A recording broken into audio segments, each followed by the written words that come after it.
बात पर रहना होगा। वेल तो ये सुनते ही रैम्बो तो बहुत ही ज्यादा खुश हो जाता है, क्योंकि वो जानता था कि ग्रिम रीपर बनने से वो फ्रीली दोनों वर्ल्ड्स के बीच मूव कर सकता है, यानी कि उसके पास एक चांस होता है दोबारा हिवान से मिलने का।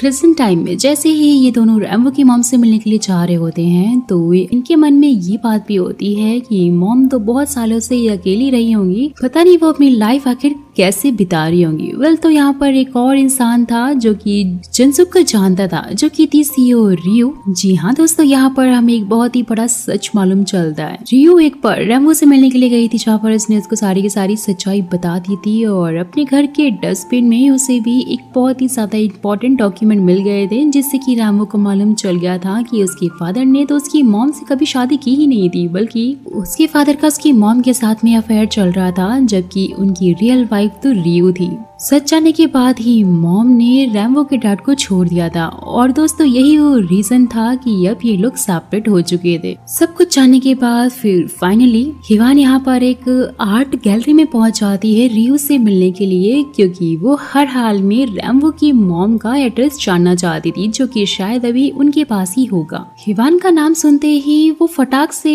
उसे पहचान लेती है, यानी कि उसका नाम को पहचान लेती है, क्योंकि उसकी पहली वाली मीटिंग रैम्बो के साथ में ही थी जब इन दोनों ने नेम एक्सचेंज किए थे। वेल तो अब सारा का सारा सच इन लोगों के सामने भी आ चुका था। रियो भी फिर यहाँ पर अपनी गलती को कन्फेस करते हुए कहती है कि वो कभी भी अपने हस्बैंड को ट्रूली लव करती ही नहीं थी, और उसने तो बस फैमिली वेल्थ के लिए ही उससे शादी की थी। लेकिन रैम्बो और उसकी मॉम को देखकर कि आखिरकार कैसे वो उसके फादर के दिए हुए पैसों को लौटा देते हैं और अपने पास एक रुपया भी नहीं रखते हैं, और ऐसे ही अपनी जिंदगी जी रहे हैं, तो रियो को यहाँ पर फाइनली करेज मिलता है और वो भी उसे डिवोर्स देके उसकी लाइफ से निकल जाती है। सारी की सारी कहानी सुनकर रैम्बो को भी बहुत ज्यादा दुख हो रहा होता है। वेल तो अब यहाँ पर उन्हें उसका एड्रेस भी मिल गया होता है, जो कि हिवान ने बहुत ही मुश्किल से रियो से मांग लिया होता है, उसे रिक्वेस्ट और उसे बहुत ही ज्यादा इमोशनल ब्लैकमेल करके। वेल तो फिर फ्लैशबैक का एक और सीन दिखाया जाता है कि रैम्बो की डेथ के बाद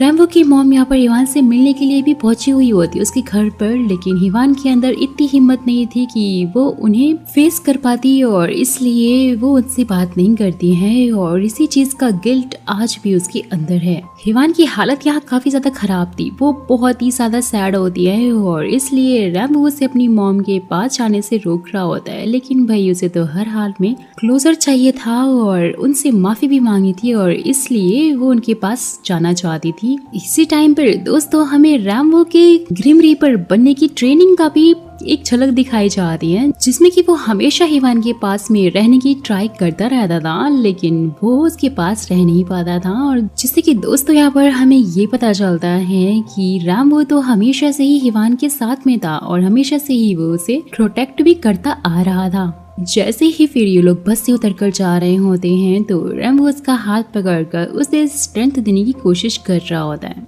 रैम्बो की मॉम के पास यहाँ पर ये लोग पहुंच जाते हैं, जो क्लासेस ले रही होती हैं, और यहाँ पे वो काफी ज्यादा ही पीसफुली रह रही होती हैं, क्योंकि वो भी ये बात जानती थी कि उनका बेटा रैम्बो हमेशा से ही यही चाहता था कि उसकी मॉम हमेशा खुश रहे। हिवान तो उनसे यहाँ पर माफी मांगने लग जाती है और अपने पास्ट का सामना कर दिया, और वो खुद को रैम्बो की डेथ के लिए ब्लेम भी कर रही होती है, जिससे कि फिर मॉम भी उसके सारे गिल्ट को समझ आती हैं और उसे गले से लगाते हुए बोलते हैं, और साथ ही उसे ये भी अर्ज करते हैं तुम्हें अब अपने आप को इन सारी चीजों से फ्री कर देना चाहिए, क्योंकि इसमें तुम्हारी कोई गलती ही नहीं थी। वेल तो यहाँ पर दोनों ही एक दूसरे को माफ कर देते हैं। हिवान ने मॉम को रैम्बो की ग्रिम रीपर वाली सारी बातें बता दी होती हैं, और इसलिए मॉम फिर उसे अंदर लाने के लिए बोलती है। वो फटाक से बाहर जाती है और उसे खींच कर अंदर ले आती है, जो कि